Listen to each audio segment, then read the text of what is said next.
on the inside. How many of you know what change ringing is? Or maybe you've heard the term change ringing. It used to be pretty popular in England.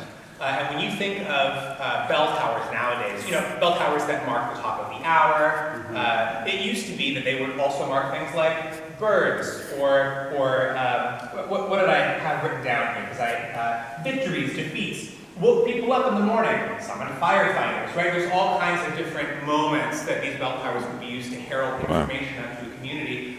And often the way it was done, the practice of change ringing means that there are, you know, a row of bells, let's say 5 bells, and they're rung in concert order, 1 through 5, and then there's mathematical permutations.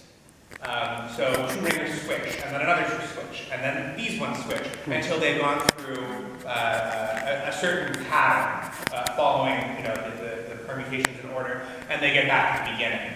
Now, change ringing it attracts people with all kinds of walks of life, right? If you're interested in math, change ringing is for you. If you're interested in music, change ringing is for you. If you are looking for some exercise, change ringing is for you. Because these are massive bells in towers, you know, hundreds of feet above where the change ringers ring.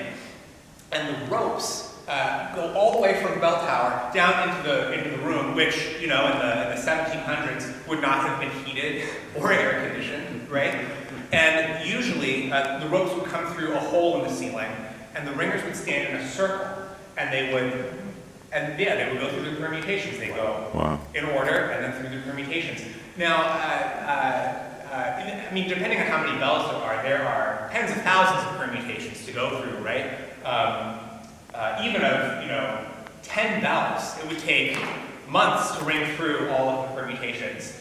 And so this idea of there always being a new pattern to try out, or a new order that might sound more or less musical, they needed a chance to practice, right? But these were bell towers. They were noisy. And communities, you know, hearing them at the top of the hour, and when they wake up, and when firefighters are called, didn't really appreciate change ringers practicing on top of everything else.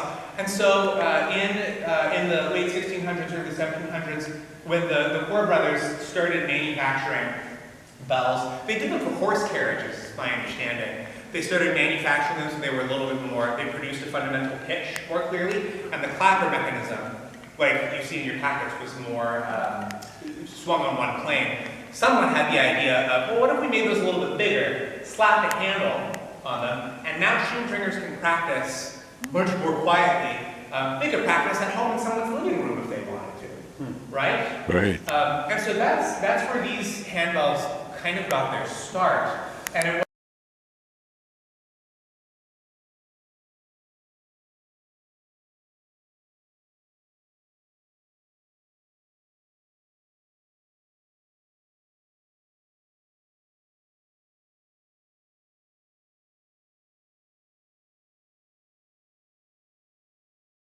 have a good firm grip on them.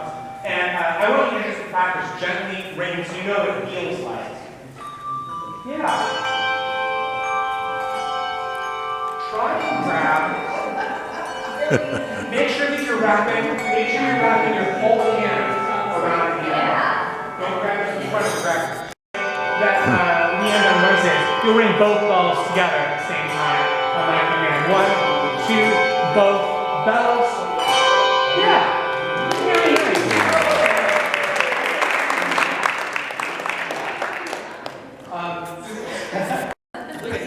I know.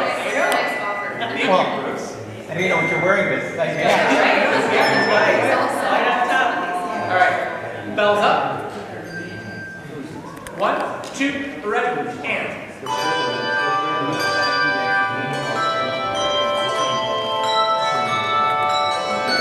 That's a lot. 1, 2, 1, 2, ready, and.